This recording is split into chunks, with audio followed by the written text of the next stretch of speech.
just so that we're set. And Bridget, feel free to start whenever you feel ready. Awesome. I am, you know what, as an activator, I'm always ready to get the party started. So I'm going to move forward and say, welcome everybody. My name is Brigette Marty and I am with the Carlson Business Career Center. I'm one of our coaches serving our working professional population. Joining me on today's call is Julie Bartell. So you will hear her voice. She is our producer behind the scenes. And then Coach Will O'Brien, who I'm guessing many of you know as well, is going to be monitoring chat, dropping some files in, offering heckling, commentary, additional resources as need be, as I will not be monitoring chat very well because I am not a great multitasker. So I lean into that as not a strength area. We have a lot of content in this session, and we are providing you with all of the materials in the chat. So you'll have access to the PowerPoint deck and some handouts. And I want to just stress strengths is not meant to be done in a group format, as it's only interaction with strengths. The best way to learn strengths, really lean into leveraging your strengths, is to follow up with a coaching session, which is something you always have access to. That helps you hone into your specific strengths, because today I'm going to talk a lot about generalizations, broad strengths, but we want to really get specific about your strengths. And for that, we'll encourage you to set up a coaching appointment at the end, and so we can talk more about your strengths. And that's that. So again, my name is Bridget. I like to introduce, starting with my strengths. My strengths are communicator, activator, adaptability, relator, and strategic. One of the things that I love to do is create acronyms to help myself remember things. So my acronym is CARS, CAARS. And I used to have like a really cool car, but now I thought this was like a cool car on here instead, because it's Lightning McQueen. So I encourage you to try to think about what is an acronym for your strengths. You don't have to have the strengths in order of your report, but being able to remember your strengths. I'll often interact with students and they'll say, I know my strengths, but I only remember like 2 or 3, and an acronym can help. I also want to acknowledge you're going to hear a squeaky ball in the background. I'm not playing with my toys, but my dog Momo is. And he's coming in and out of here because that is working from home. So thank you, everybody. And he might, who knows, he might join in. So, okay, so let's do a quick warm up today. So I want to help you center yourselves into this space and into this session, as I know many of you are coming from work or class or a dog that's playing with squeaky toys, and we just want to get ourselves centered right here. I want you to take 30 seconds to a minute to think about activities where you have what I would refer to as subconscious excellence, or like low-key superpower, something that comes naturally to you, and that is kind of fun or energizing. Maybe other people are like, how in the world do you do that? So something that just makes sense to you. And when you are ready, and as you feel comfortable, I invite you to share your answers in the chat. So would love to see some of the strengths that are showing up and the talents that are showing up in our group today. So again, to help you center in this space, take a moment to think about something that you're just kind of low-key good at.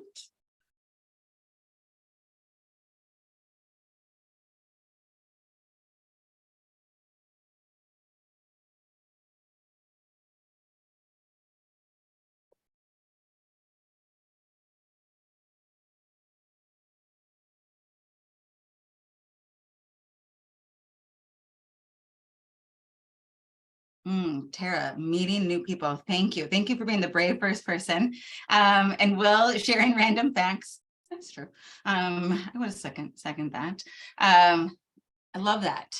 So with Tara's like meeting new people, I would guess that perhaps she has some relationship building strengths. Oh, I love Barry. Thank you. You know, putting things together, organizing stuff. Yes, Emily, connecting with people. Yeah. Oh, I love that, Emily. Yes. I can totally see that about you.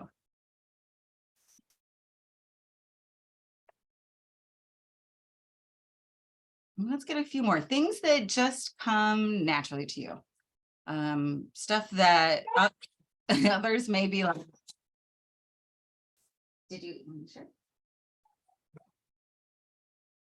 Thanks. Sorry, everyone. Things that just, for example, I've had folks that have maybe said like, I can drive someplace once and then I'll always remember it. And I don't have to look at a map again. Oh, I love that, Emily, right? Pulling structure out of ambiguity. So where there's kind of crazy vague, being able to create some pathways there. Oh, getting things done. Yes. And hitting goals. I love that. Thank you. I want you to continue to reflect on this as we go through the session, because today is about you and about giving you time and space to really connect with your strengths and how they show up in your life right now. And this isn't something we often give ourselves time to do. So again, thank you for being here. Continue to keep reflecting on this question as we go forward. Thank you, Erin. That's a great answer as well. So today, overall learning goals. Again, lots of content in this session, which is meant to be a primer, a little bit about strengths in general, just so we all have a similar knowledge base, and then more about environments that support your personal strengths and how to leverage your strengths for your personal brand. And again, strongly encourage you to follow up. Strengths are meant to be something that you talk about with somebody else. So what you will need is your 5 strengths. And then I asked that you read that Strengths Insight Guide that was something you received as part of completing the assessment through Gallup and CliftonStrengths. And then Coach Will has been dropping in some files in the chat, including the PowerPoint for today. So you have access to that. And then also a couple of just helpful guides that we'll refer to later on. They're not must-haves, they're nice to have. So don't want to get you too distracted with all our handouts. So we're going to start, again, I just think everyone have a baseline understanding CliftonStrengths. This is one of my favorite quotes I always start these workshops off with, as I've been doing these workshops for almost 15 years with strengths. And this is still the quote I start with always. So despite the cultural myth, I cannot be or do whatever I desire, a truism to be sure, but a truism we often defy. Our created natures make us like organisms in an ecosystem. There are some roles and relationships in which we thrive and others in which we wither and die. And Parker Palmer writes a lot about finding your calling and your fit and your purpose in life. Essentially finding your flow, finding the things that give you energy and joy. And so with strengths, the idea is let's lean in to what we are good at and what we enjoy. It does not mean that we completely ignore our weaknesses. I can't go to work and tell my boss, I don't really like numbers, so I will be not doing anything with numbers. I don't necessarily get to do that. I've tried, but she doesn't like that. So instead, it's being able to look at and recognize that we have our areas that we're really good at, and those are our flow areas, and we want to lean into that. We do have areas that are going to be like writing with our non-dominant hand. So someone who is left-handed, I can write very quickly and not really even think about what I'm writing per se, and that's kind of like using my strengths. I'm definitely in my flow. But then if somebody said, you have to use your right hand to write your name, I could do it. It won't necessarily look as good. I put up a lot more practice into it. And that's like when we're working in our weaknesses area or our underdeveloped areas. And so ideally, the reason you're coming here today is to learn more about your strengths and to gain some insight about how should I be applying those? How can I leverage those in the environment? And so just wanted to get our mindset into that. Next is, all of the research around strengths shows that when you are able to be in a work environment, a role, a space that supports your strengths, you are 6 times more likely to be engaged on the job. And so engaged is in that space where there's the right amount of challenge and you're using the skills and you kind of lose track of time, but it's interesting work to you. And so really think about that, 6 times more engaged. So when we're in that strength zone, that's the work that's really fun to you. So when we think about what is a strength, a strength is comprised of these pieces. This is as close to the math that I will do, typically word math. It is built up of a talent. So we think about that early question we started with. What are some things that just come naturally to you? Developing quick rapport with people, being able to kind of go through the fog and find a clear path in that ambiguity. Something that comes naturally to you is an innate talent. And so we have lots of talents that are in us. And throughout the course of our lives, our educational journeys, our environments, the relationships, the families that we're in, our communities, we start to develop skills, the tactical skill, how to swing a baseball bat, how to write your name, how to do math skills. We also are able to add knowledge. So that's like being able to understand a topic, kind of, I think of like encyclopedia type knowledge of something, being in a space. I understand higher ed. I understand that industry. I've been in it for 20 years. I have no clue about oil. I don't know anything about oil. So I don't know anything about, but I have a lot of knowledge about higher ed. So all of those pieces we want to put together. So you have a talent throughout the course of your life, you're adding some skill and knowledge to it. And then what really is the key of it is it's all multiplied by time and commitment. So when we are really investing in gaining skills, learning more, talking with people, getting to know how to build up those talents, that's when it really becomes a strength. When you do this assessment and you get your top 5, and I know many folks have emailed and said, I've done this before, or I got other results before, that's awesome. Today's snapshot is your top 5. And this is really telling us, hey, here's where you have the potential for your strength. We don't know how fully developed and matured it is. We just know right now you have a lot of possibility with that strength, but we want to continue to find ways to apply to apply skills and knowledge to help grow that strength. Okay, so I'm going to invite you, as your business students, to do a case study. So here we have Serena Williams, tennis star and fashionista, I would add in. Let's think about, and I'm going to invite you to use the chat, and I'm going to ask Coach Will, so I don't stare at the chat the whole time. Will you just go off, or you're off mute, it's great. So folks, what would be some innate talents that we think Serena might have had? Something that just like came naturally to her. We're just hypothesizing. There's no, she's never done this. I don't know. So hand-eye coordination, endurance, physical aptitude, determination, perseverance, competitiveness. Yes, all these things I'm like, I don't have, especially the hand-eye coordination. Okay, so thinking then, we think about skills that she was, these are all right, these are great answers. Then skills that she was needing to hone. What were some skills she probably had to refine in order to become a world-renowned tennis star? Patience. Oh, yeah.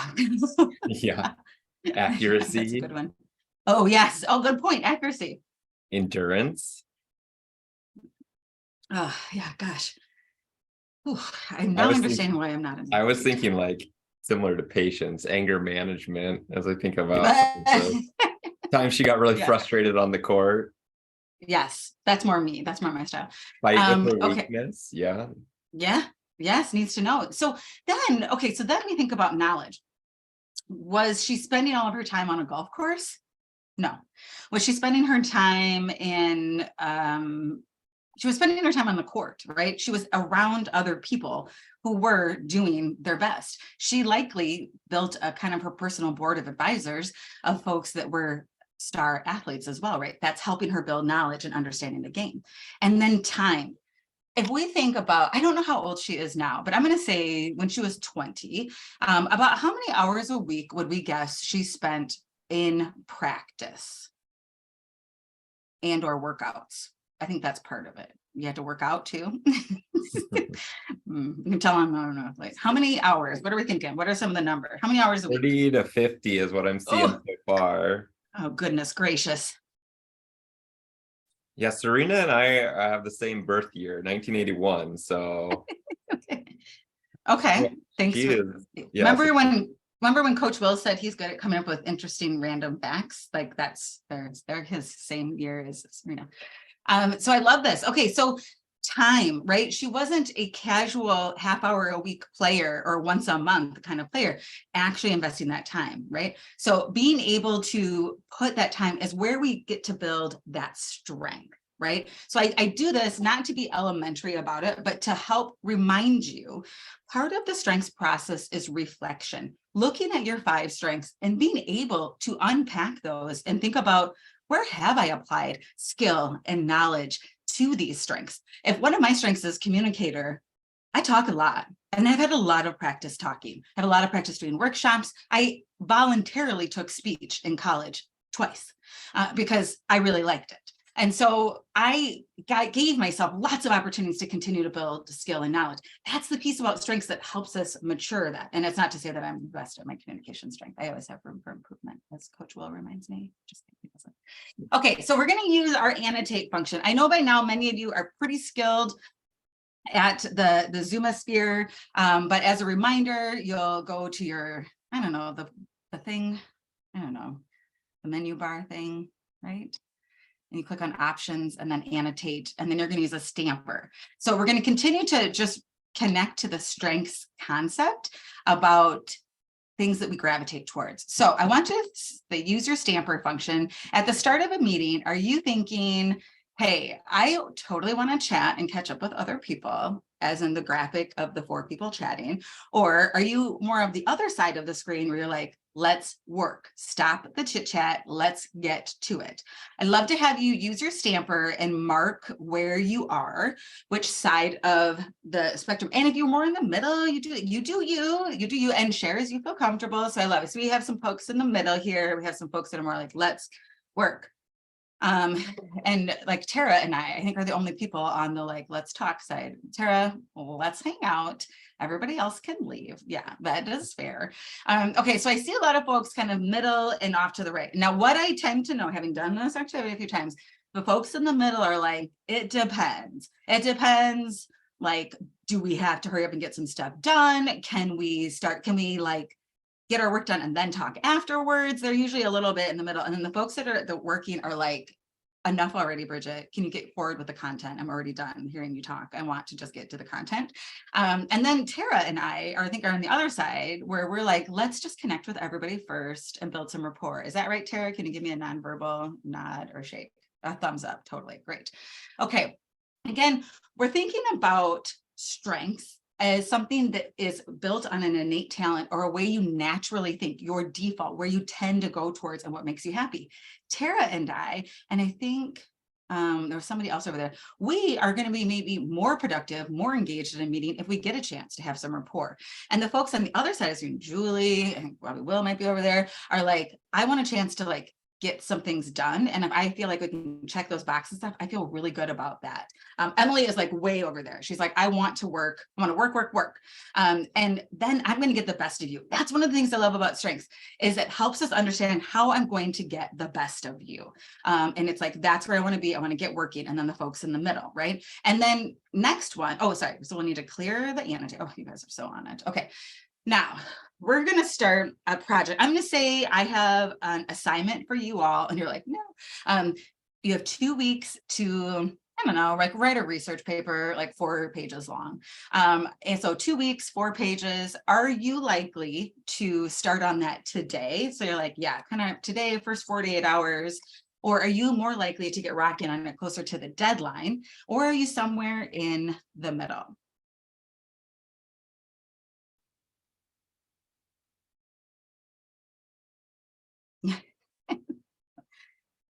We have a lot of today folks. I like this. Okay.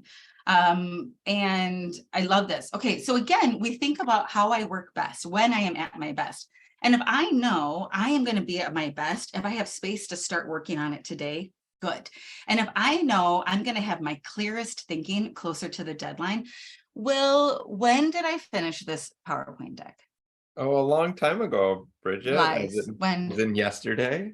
At like 6 o'clock last night, no, 5:30 as we were walking out, is Will's finishing a workshop. And I was like, I finished the PowerPoint deck for tomorrow because I work to deadline. So I'm like closer to deadline. And that's when I do my best. I like that. It's energizing. It's fun to me to work to deadline. So again, it's when we are at our best and we have our clearest thinking.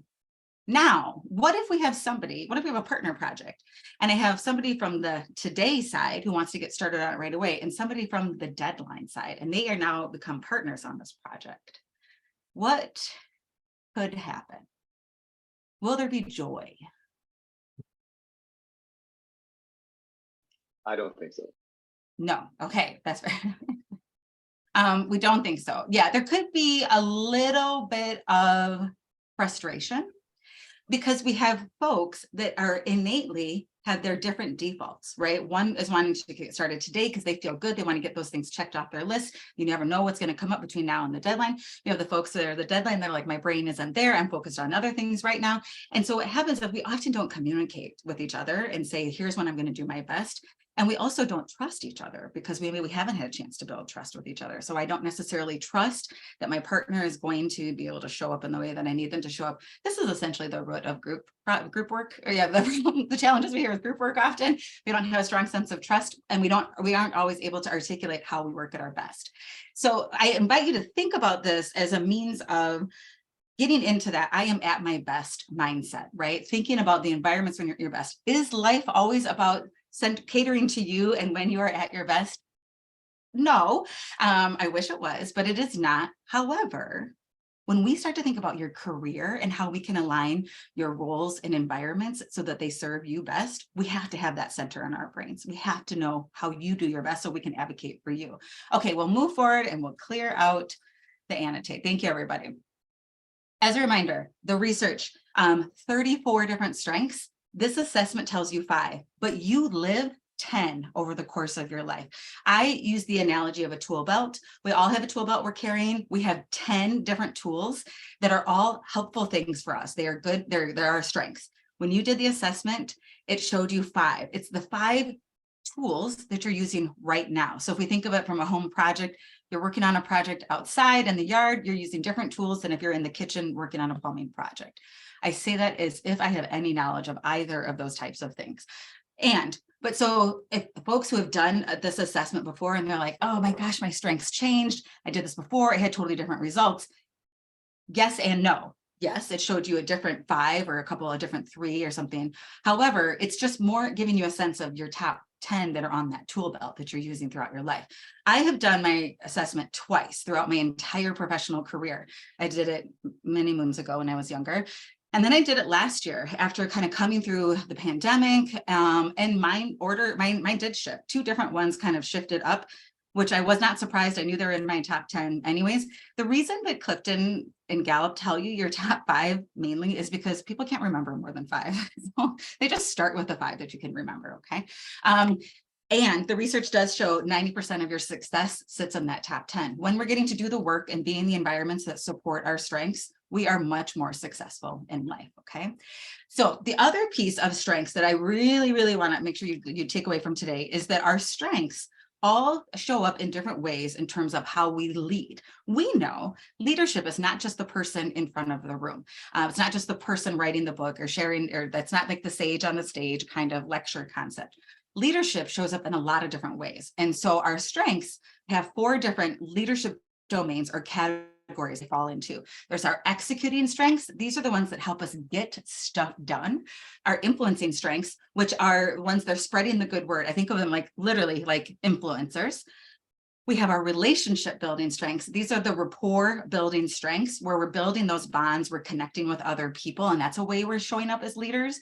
And we have our strategic thinking strengths, which are very cerebral. They're happening, a lot's happening in our minds, and they're often thinking about, I say, kind of past, present, future, and looking at it from different angles. The best analogy I have for this is what I call the leadership domain beehive. So it's 4 different types of bees. This is not like scientific. If anybody on this call knows about bees and beehives and they're like, Bridget, these are not the right bees. That's not, we don't talk about that. It's just the sake of an illustration. Okay. So if we think of a beehive, there's 4 different kinds of bees in Bridget's beehive. 1 are our worker bees. So those are our folks that are executing and getting things done. And if you are still in your annotate zone, if you want to, you're welcome to use your stamper function and stamp by your strengths as you see them up on the screen. I love that always. So we have our worker bees. These are the strengths that help us get things done. When I am working with candidates and they have a lot of strengths in this area, I know that they need to be able to check things off their list. They will not be happy people sitting in meetings all day long because meetings aren't always productive. Controversial opinion. Okay. Next is our influencing strengths, which reflect the queen bees. Will O'Brien, how many queen bees are in a beehive? 1. Right. Now, a little goes a long way with these strengths. So we don't need a ton. This is typically the least common area of strengths that we see. Because you don't need a lot. If we have a bunch of influencing strengths, it's like having a bunch of infomercial people, like the people that would be like, here's the snack master, or the sham wow, those things. And they're like in your face. Not that all influencing strengths show up like in your face, but it's a lot. And so we have a little bit. So you can even see as the folks who have shared their kind of stampers, it's a lighter area. Then we have our honeybees, and we say they sweeten the culture. These are those relationship builders. They're often connecting people. I think they lead with people first mindset often. They'll want to get thoughts and buy-in from other folks. And so again, the honeybees, and I see a lot of the empathy and adaptability, love that. And then we have our strategic thinking strengths. So these are our strengths that again, help us think about what could be, what has been, what is. They're often thinking about it from different angles. I pretend that a drone bee goes out and looks for additional sources of food in other places. I have no idea if they do. Another thing I want to highlight. So I'll have folks that'll say, Brigette, I don't have any strength in the relationship building area. And I'm like, oh yeah, okay. So couple things. None of your top 5 from this assessment are in that area. Very likely they are some in your 6 through 10. So they're very often there. Also, we think about the lines between these columns. I don't want you to think of them as walls. I want you to think of them as curtains, because there is a flow back and forth. For example, I have activator as one of my strengths, which is an influencing strength. The way it shows up, though, the most in my life is as an executing strength, because I am really good at getting stuff done under pressure and at the last minute, or a quick pivot crisis situation. That's how I get things done. So it's also there. So there's a wave in here. So we don't want to get caught up in the deficit mindset. Instead, we want to think about the abundance mindset. Okay, so now what I'm going to invite you to do is take a second, use a piece of scratch paper, use the handout that Will put in that I think is called What This Strength Allows Me to Do. But again, a piece of scratch paper is just fine.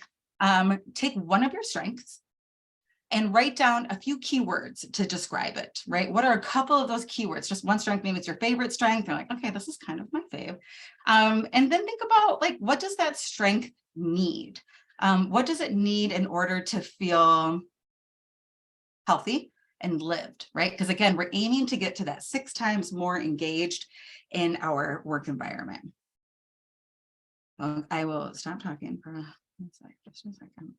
And then for extra credit, I invite you to build a hashtag or an emoji.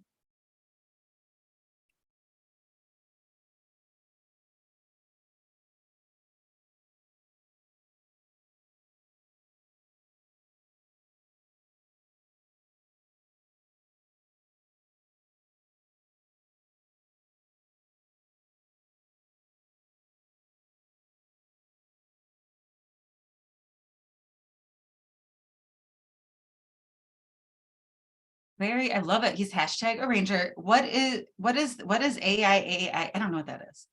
Well, it's your version of CARS, which is the arranger, includer, activator, individualization, and consistency.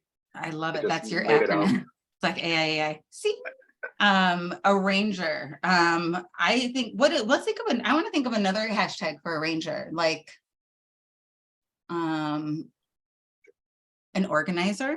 I would think, what is it? A conductor. I think of arrangers as conductors. Yeah, they're able, like a music conductor, like a symphony conductor. Yes, love that. Okay, so if you think about throw what is one of your hashtags in the chat, and we'll keep moving forward. This is meant, again, just as a way for you to help internalize some of this content, thinking about how does your strength show up? What are the keywords you use to describe it? A hashtag, maybe a little graphic. Oh, Erin, yes. Oh my gosh. So Erin, yes, we can. I love that. And Tara, woohoo, yes. I just always love woo. Woo stands for win others over.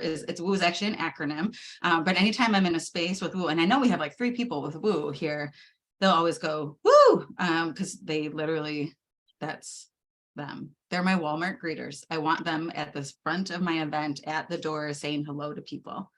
That's my woo. I love it. If you have a hashtag, throw it in. I'll see what hashtag. I mean, I like to guess them too, because that's kind of a fun game. Okay, we're going to keep moving forward. So again, that if you're using that handout, you're kind of dropping in, keywords. This is an example of how this might look. I used the strength of developer. So when I think about what does the strength need, a couple of keywords, what do they need? Developers need like a person or a project to invest in. They enjoy like leading and building out a team. They need relationships. Developers need something to develop. You can see some of the keywords on the right side of the screen: patient, investing, effective, a hashtag live your potential, a hashtag growth. So if anybody has developer and they're like, oh, great, yes, I want to use these. That's great. That is when the way we start to connect more to our strengths is by making it bite-sized. So next we're moving into how we can think of your strengths from the perspective of thriving in environments that you'll align best to. So strengths, there's no strength that says you're going to be a great associate marketing manager, or you're going to be a wonderful financial analyst, or hooray, we have a data architect. There's no strength that says that specifically, but strengths are clues. They're one assessment of many that give us ideas and insights into the types of activities, so the daily work we get to do, and the environments that can be ideal for us to really grow and have that success. So I want to share what I did. I'm a visual learner, and so I created my pie chart. I took my strengths and I was thinking about like, okay, the 4 leadership domains: strategic thinking, relationship building, executing, and influencing. Where do my strengths sit? And I see a lot sitting in relationship building, a lot sitting in influencing, strategic thinking, not a lot in the executing. In my top 10, it actually sits, my first executing strength is number 13. And I know that. I also leverage all of my other strengths to get things done, specifically the relationships. So I don't ever want to let a student down or a staff member down. So if I say I'm going to do something, then I want to make sure I do it. But this helps me think about, as I am looking at my ideal role, right? And you can do the same thing too. Thinking about what would your ideal role be? My ideal role would be a nice blend of relationship building and influencing, and then also being able to work on strategy. I don't have desire to be the implementer or the person who puts the systems and the things together. I say, knowing that Julie Bartels is on this call and she's amazing at that, her and her operations team. There's a reason I'm not on that team. And I'm on the coaching side, which is about building rapport with students, helping to spread the good word, be cheerful, helpful, and helping them strategize. So you can do the same thing for your strengths and thinking about, what do my strengths need? Okay. You have a copy of this deck because there's so much text on this that I wanted you to just have this so you can look at it later. There are some similarities that Gallup has found in terms of certain strengths are drawn towards certain types of activities. So we see like the strengths on the left side of the screen: activator, adaptability, input, positivity. They tend to be a little more comfortable expressing themselves, being in front of a room, because you can see a lot of these are influencing strengths because they have like an eye behind them. They may be more comfortable with kind of big picture thinking. The next set are strengths that are very comfortable with being in like a team environment where they are going to be able to work together. They're the ones that'll say, I'm thinking in a coaching situation, they'll say, I really want a role where I can do a lot of collaboration. So as you're looking on that list on the left, if you see any of your strengths, pay attention to what you're seeing on the other side of the screen, because you will maybe be like, yeah, I do like to be in an environment where I can solve problems. I do want to be in an environment, or you may be like, no, none of that is for me. That's fine. We want to know what you like to do. These are folks that are comfortable leading the pack, being able to sell ideas, managing, speaking, being in front of folks. These are not the folks who tend to be drawn towards attention to detail and minutia. I fall deeply in this category. I swim in this category. This is my category. Not as great with the detail, much better at the energizing bigger part of things. And so that may be you as well, or maybe not at all. This is more of my analytical folks who tend to be drawn towards the work that's going to require that attention to detail. They like to bring structure to a situation. They enjoy being able to create quality experiences. So these are just a couple of insights that Clifton has drawn. Ultimately, these are the questions that we want you to be asking of yourself as you are thinking about each of your strengths, how they show up, what you know about yourself, asking, would most of my strengths be utilized in this work? Are there strengths that wouldn't get utilized? I was coaching with someone earlier in the week who said, I really would like to be in the big ideas, the creative component of the work. And they are much more on the analytical, behind the scenes operations space. And so I was like, that's something we need to be really centering as we move forward and thinking about your career, what you want to do next, because if you don't like the analytical stuff now, you're not going to like it later, likely. So are there things that would be difficult for you to do? And is there a way you can mitigate that? There are definitely parts of my work that require planning and attention to detail and being able to dig in. And I definitely can do them. I just also have to make sure that I give myself extra time. And I likely need to have an accountability buddy to keep me accountable to that, to help me do that. Would you fit in with that role? Is the work really interesting to you? And would you kind of find your people there? If you're someone who is more into the executing strengths, really liking to get things done, I'm going to want to make sure you're in an environment where you have opportunities to check things off and move things forward. Maybe not and something that is one long-term project with very ambiguous deadlines, right? Maybe maybe you're someone who'd be great at project management, helping others achieve and get things done. And another thing to think about, and I've asked this question of folks when they're discerning whether a role would fit well with their strengths, is what would you like to add, if you could add to that job so that it would feel like a good fit for you, okay? The more you understand your strengths and what your strengths need, the more you can advocate for that. I'm not going to turn somebody down because they tell me what they're hoping for. I'd rather have that conversation with them. Another thing you can do is when I'm taking a look at a position description in my brain, I'm sorting through the different types of leadership domains that are showing up in a position description. So as you see this one, a couple examples of the strengths showing up. So these first examples, conceive of new transformation strategies. So conceiving, that's ideating, really thinking about stuff, strategies. So that's strategic thinking. If you see that, if you're someone who has strategic thinking strengths, you might be like, oh my gosh, that is totally me. And then you see the second part of it, which is in coordination with the product team. So that's working in those collaborative environments. So those where relationship building strengths can get satisfied. And so this is something that I'm always happy to kind of help folks look through and look at the verbs and try to see, hey, ideally, this is where this role is going to roll out in relationship to your strengths. If you're someone who has a lot of strengths in strategic thinking and in executing, right? So we're going to really look for work that's going to be that more cerebral planning, behind the scenes, task management type of work. These are the things we can help you do in coaching sessions, okay? And I'm sorry if there are any questions coming in, I will stay on at the end to answer, but now we're going to make a pivot into our personal brand, which is our final section for today. Okay, your personal brand is as unique as your signature. It is you. It is how people introduce you when you're not around. So it's the good things they're saying about you. Personal brand can be one of the most elusive, in addition to cover letters, one of the most challenging things we see students work with is that I think, especially in the upper Midwest, for those of you on the call from here, we aren't used to sticking out. We aren't used to being trying to differentiate ourselves as much as the cultural norms here tend to be a little more collective.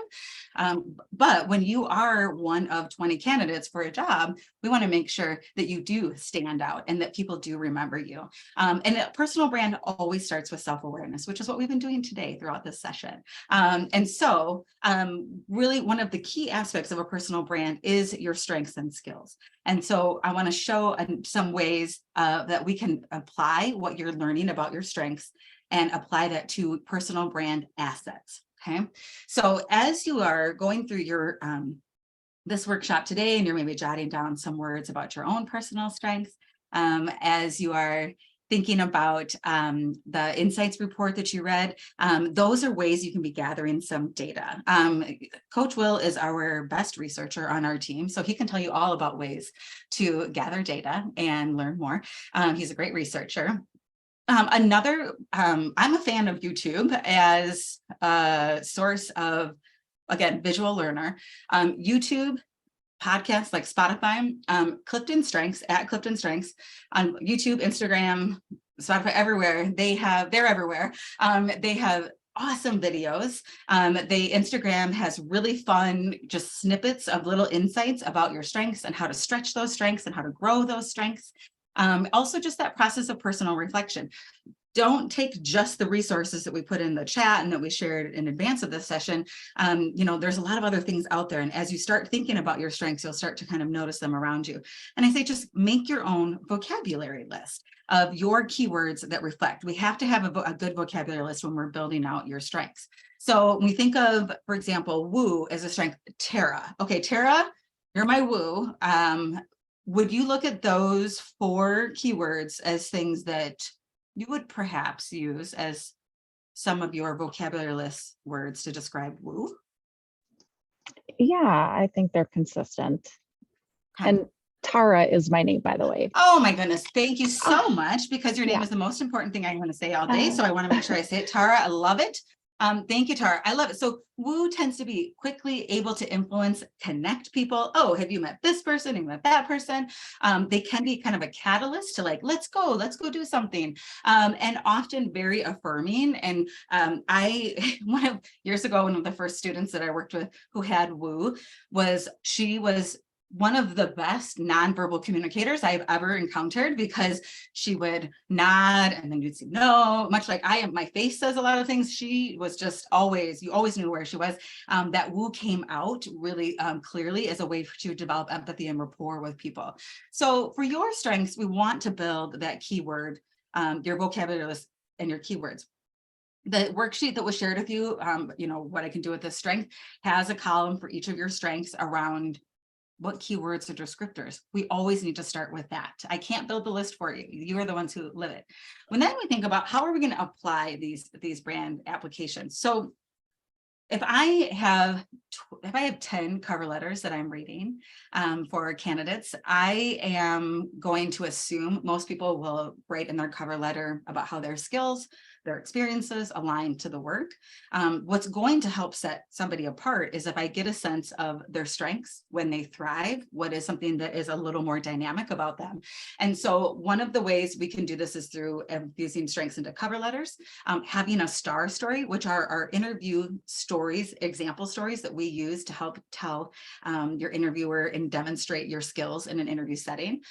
Your tell me about yourself, which is typically that you use at the beginning of an interview where you're doing about a 2-minute walkthrough of your career. Your elevator pitch, which is that quick standing in line at the coffee shop and introducing yourself. You can use your brand. You can use these words for brand applications in your LinkedIn profile. This is not you have to go and completely overhaul all of your personal marketing assets at all. This is micro refinements that you can do to set yourself apart. Micro refinements.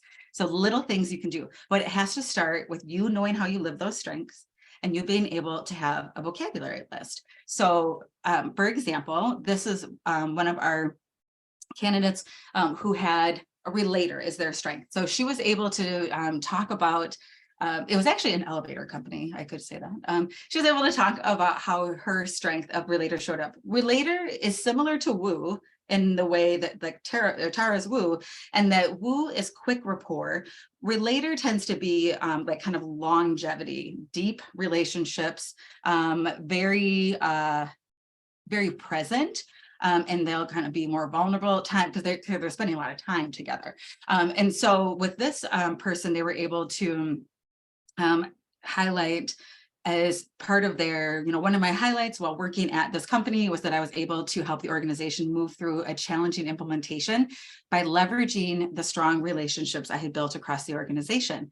In her tell me about herself, she could have said, at this company, one of the highlights of the work that I did at the elevator company was to be able to move through a challenging technology implementation. And she could have just said that and kept moving on.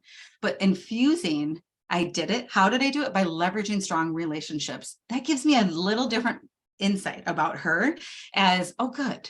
She is somebody who is going to value those personal relationships. In my organization, that's important. Or, we don't care about that in our organization.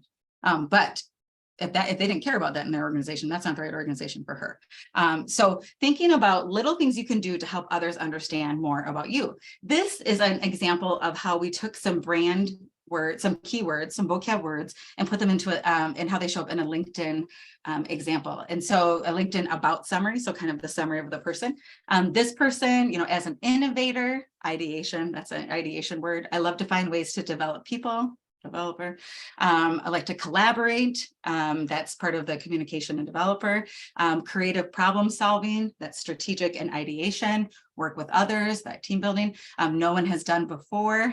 That can be pretty much any of those strengths. And so these are little ways, those little keywords that you start to get a different perception of this person that is more about how dynamic they are. Okay. So when we think as overall, right, the different ways that you can apply, sorry, I'm going to go back to this. When we think about the different ways you can apply your strengths throughout resume, LinkedIn profiles, star stories. Again, this is where that one-to-one coaching comes in because you all have different strengths. The odds of you meeting somebody else who has the same 5 in the exact same order are 1 in 33 million. And then the odds of meeting somebody who has the same 5 in any order. So if Will and I had the same 5, but they came out statistically different, that's 1 in 260,000, which is essentially like the population of St. Paul. So your strengths are so unique. That's why we say you want to talk with a coach about this more so that you can understand how your strengths contribute and play together. But for all of that, the best thing to do, build out that worksheet where your own vocabulary list and really be thoughtful around what do my strengths need? How do I show up? One of the documents that Coach Will put into the chat was one called Coaching Plus Strengths. And it takes every strength. So it's a quick summary, like a 2-sentence summary of each strength. And it talks about what they bring to the environment and what they need. That's a wonderful document to help you start thinking about what do I know that I need in a work environment. So at this point, I'm going to open it up. Questions, comments, insights. So we have a little time here at the end to just hear thoughts or aha moments or moments. We're all one community.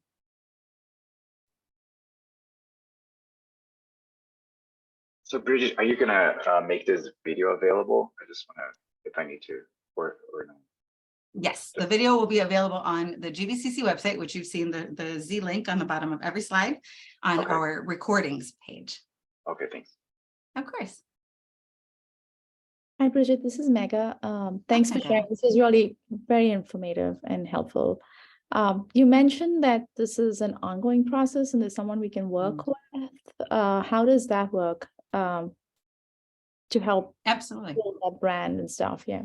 Yeah, so I would say, selfishly, I'd say schedule an appointment with me so we can kind of carry on this conversation. Essentially, what we will do is go through your worksheet. What are some of those keywords? Let's talk about some examples of how that strength has lived. And then we'll do a review of your personal marketing assets to make sure we can find ways to infuse those in.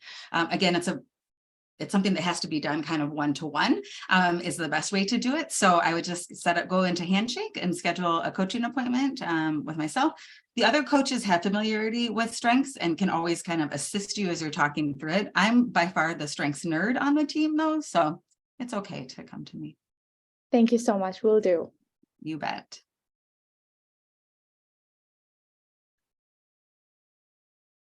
I do have a quick Right. question too about there's a package with showing all the strengths.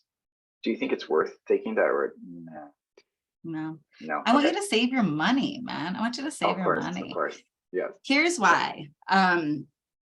Here's what happens. Well, tell me this, Barry, if you were to do that and get your full 34 report, what's the first strength you're going to look at? The worst one. Exactly. Everybody goes to the end. They always go to the end. And this is exactly what your response would be when you look at it. You'll go, oh yeah, that makes sense. We know our blind spots, hopefully. If you look through the list of 34 strengths, you're likely going to be like, oh, no, that's not me. That is definitely not me. And there's ones that are like, oh yeah, that's more me. So the 34 typically just reinforces what you already know, and it takes your money. So I don't want that. I want you to keep your money. And again, the aim is to invest more time in what you're good at. Serena Williams did not spend time on the golf course. She spent time on the tennis court. That's where she is to help get where she wants to. So the more we lean into your strengths, the better. And again, you'll know what's at the end. We all know our blind spots. So yeah. Good question though. So again, Will's putting those handouts in the chat. There's the strengths and coaching, which is a really quick reference guide. I love that about what you need, what you bring to an environment. The genius and beauty of strengths is actually a document that's about 10 years old that I refer to often. It gives a different insight from coaches, folks who have done national coaching for Gallup, about what they see as really being the unique genius of each strength. So it's written more in a paragraph form. It also has fantastic language that you can use as you're thinking about your strengths and how they show up in your keywords. Okay. I would love, as we're finishing up here, because we don't do Minnesota goodbyes, I invite you each to, in the chat, throw in the name of your favorite strength, and then you are welcome to leave. Feel free to stay on if you have questions or you just want to chat, but I'd love to see what your favorite strengths are. Will and his developer